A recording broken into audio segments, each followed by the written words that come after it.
Office से आते ही राजीव ने जब देखा कि उसकी माँ निर्मला जी खाना बना रही है तो उसने पूछा, अरे माँ, तुम खाना क्यों बना रही हो? मेघा कहाँ है?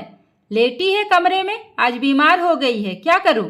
खाना तो मुझे ही बनाना पड़ेगा ना, न बनाऊंगी तो खाओगे क्या?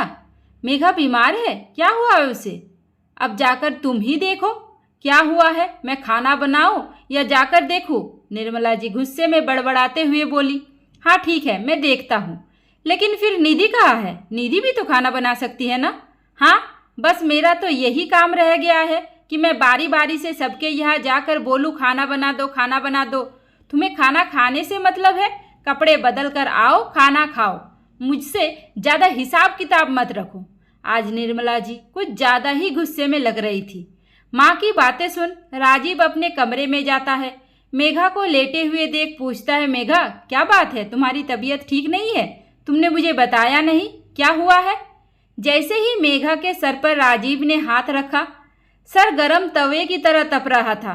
राजीव ने कहा, मेघा तुम्हें बहुत तेज बुखार है, तुमने मुझे एक बार भी बताया नहीं और चुपचाप लेटी हुई रो रही हो।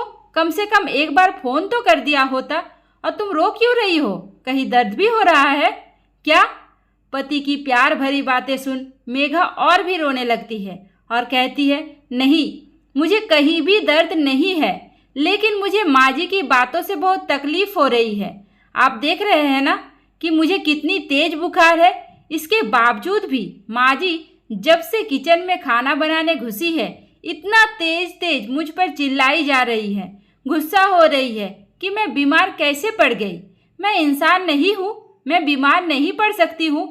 अब राजीव को समझ में आया माँ इतने गुस्से में क्यों थी। तो इसमें गुस्सा होने वाली कौन सी बात थी? और वैसे भी माँ को खाना बनाने की ज़रूरत ही क्या थी? निधि भी तो है ना इस घर में, वो भी तो इस घर की बहू है। अगर तुम बीमार पड़ गई हो तो वो खाना नहीं बना सकती है क्या? आप जानते हैं ना, एक तो निधि काम करना नहीं चाहती है, दूसरे माँ जी खुद नहीं चाहती कि वो काम करे। जब माँ जी ही नहीं चाहती कि निधि काम करे तो भला उसे क्या पड़ी है कुछ भी करने की? आपने कभी आज तक उसे देखा है कि किचन में आकर कभी एक टाइम का भी पूरा खाना बनाई हो? कभी दाल चावल बनाकर चली जाएगी तो कभी सबको चाय बनाकर देकर चली जाएगी, लेकिन माँ जी उसे एक बार भी नहीं बोलती। और आज जब मुझे इतना तेज बुखार आया है तो माँ जी मेरे ही ऊपर चिल्लाई जा रही है। मुझे एक बार देखने की बजाय मुझे गालियाँ दे रही है, कहते हुए रो पड़ी थी मेघा। सच में अब तो ये रोज रोज का ही नाटक हो गया था। अगर कभी भी मेघा बीमार पड़ जाती तो घर में यही हाल होता था। माँ खाना बनाती, निधि अपने कमरे में आराम से सोई रहती और माँ जब तक खाना बनाती तब तक लगातार मेघा को गुस्से से बड़बड़ाती रहती। निधि को भी इस घर में आए 2 साल हो गए थे, लेकिन निर्मला जी कभी भी उससे घर का कोई भी काम नहीं करवाती थी, क्योंकि निधि उनकी अपनी सगी बहू जो थी। राजीव जब 4 साल का था तो उसकी माँ अचानक ही बीमार हुई और फिर 4 साल के मासूम राजीव को रोता हुआ छोड़कर इस दुनिया से चली गई। राजीव छोटा था, इसलिए सब लोगों ने राजीव के पापा की दूसरी शादी एक गरीब घर की लड़की निर्मला जी से कर दी। सबको ये लगा कि गरीबी इसने देखी है, इसके अंदर संस्कार भी होंगे, ये राजीव को अच्छी तरह से संभाल लेगी। 2 साल बाद निर्मला जी का भी एक बेटा हुआ। समय अपने हिसाब से चलता रहा, सब कुछ सही चल रहा था। राजीव और रोहन अब दोनों ही शादी के लायक हो गए थे। निर्मला जी ने सबसे पहले राजीव की शादी कर दी। राजीव की पत्नी मेघा ने आते ही पूरा घर संभाल लिया था। पूरी तरह से उसने निर्मला जी को घर के कामों से फ्री कर दिया था। तब तक भी सब कुछ सही था, लेकिन जैसे ही निर्मला जी ने अपने बेटे रोहन की शादी की, बहू के आते ही जाने बहू का मोह, माया या जो भी कहे, निर्मला जी के अंदर ऐसा भर आया कि निर्मला जी अपनी बहू को कभी कोई काम करने नहीं देती। घर का सारा काम मेघा ही अकेले करती थी। 2-3 महीने बाद जब मेघा अपने साथ किचन में निधि को बुलाती है तो निर्मला जी तुरंत उससे कहती, अरे नहीं नहीं मेघा, निधि को मत बुलाओ, आज उसे चक्कर आ रहा है। वो सुबह से ही मुझसे कह रही थी, बिल्कुल ही खड़ी नहीं हो पा रही है।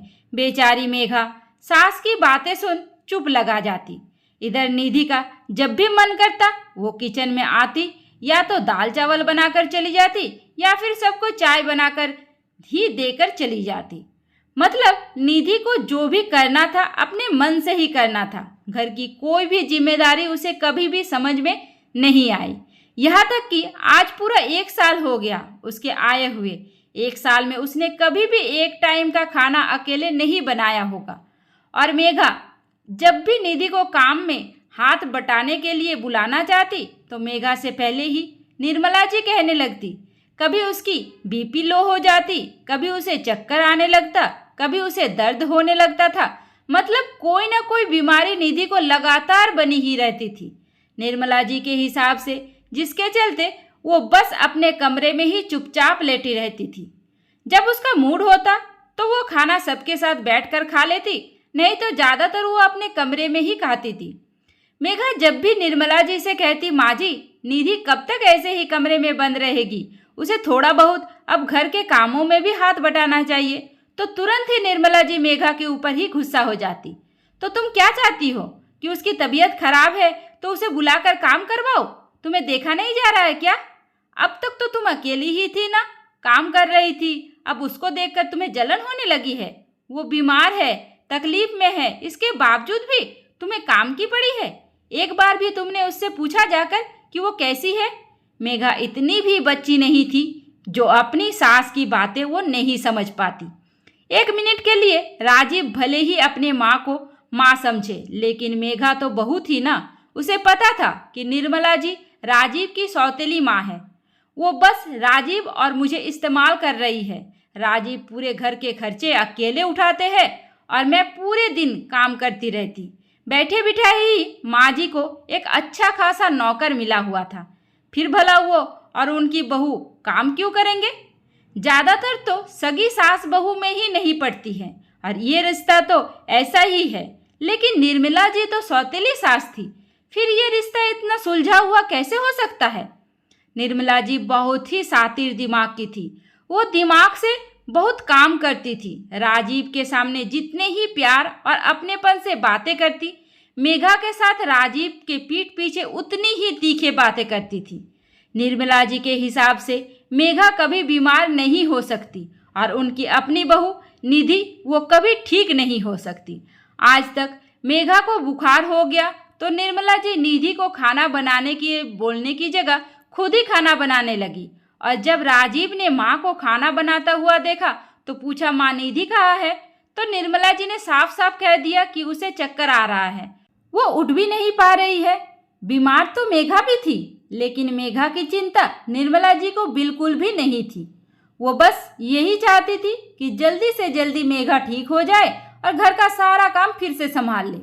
मेघा को रोता हुआ देख राजीव उसे दवा देने के बाद कुछ सोचते हुए वापस किचन में जाता है और कहता है, माँ एक काम करो, तुम जाकर निधि को बोल दो तैयार होने के लिए। क्यों, कहाँ जा रही है निधि? हैरानी से पूछा निर्मला जी ने।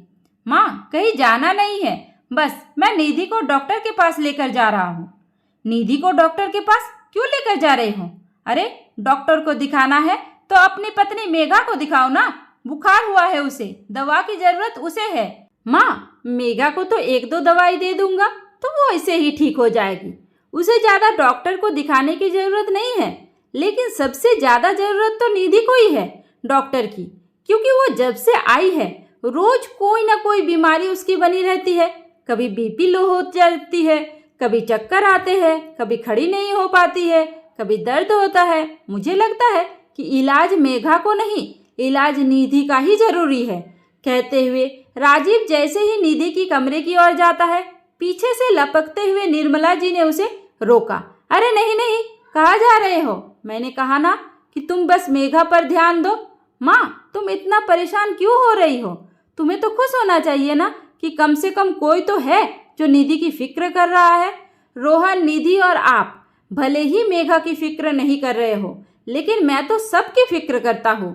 मुझे भी तो समझ में आए आखिर ऐसा कौन सा रोग है निधि को जो खाना खाते समय नहीं होता, चाय पीते समय नहीं होता, नाश्ता करते समय नहीं होता, सोते समय नहीं होता।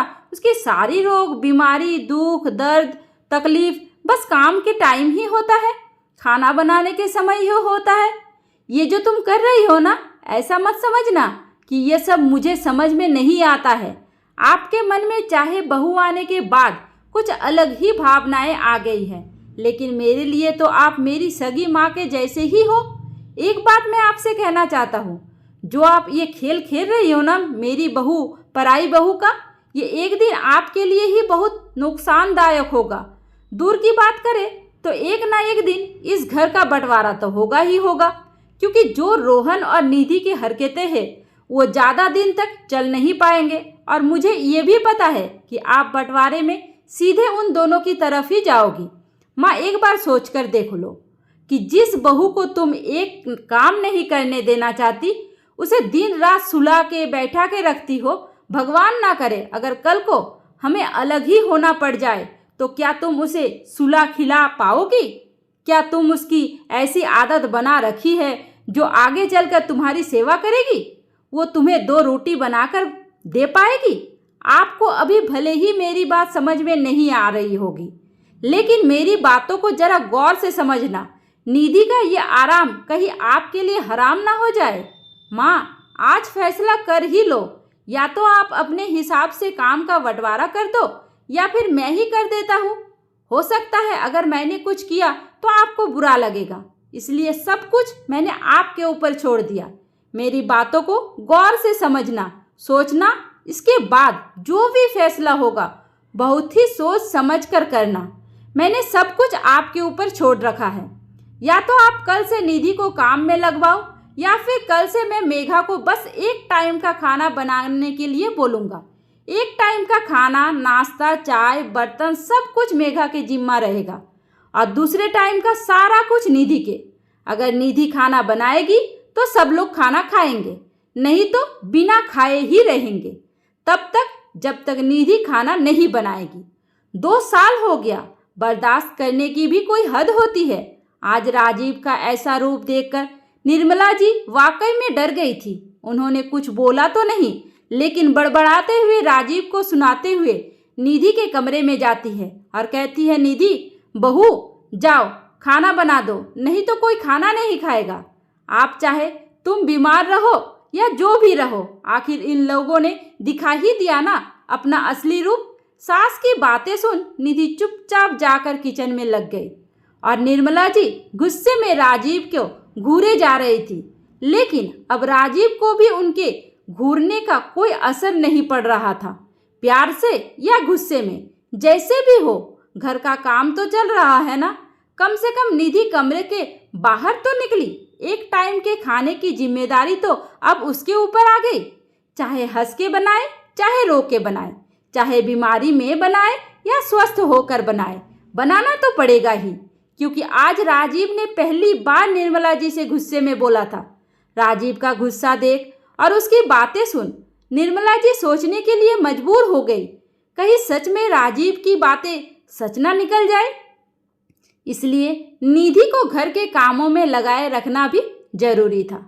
दोस्तों, ये कहानी आप लोगों को कैसी लगी मुझे कमेंट करके ज़रूर बताइए। उम्मीद करती हूँ आपको हमारी कहानी पसंद आई होगी। कहानी पसंद आई है तो वीडियो को लाइक करें, चैनल पर नए हैं तो चैनल को सब्सक्राइब करें और हाँ, नोटिफिकेशन बेल को ज़रूर दबाइए ताकि अगली अपडेट सबसे पहले आपको मिले। धन्यवाद।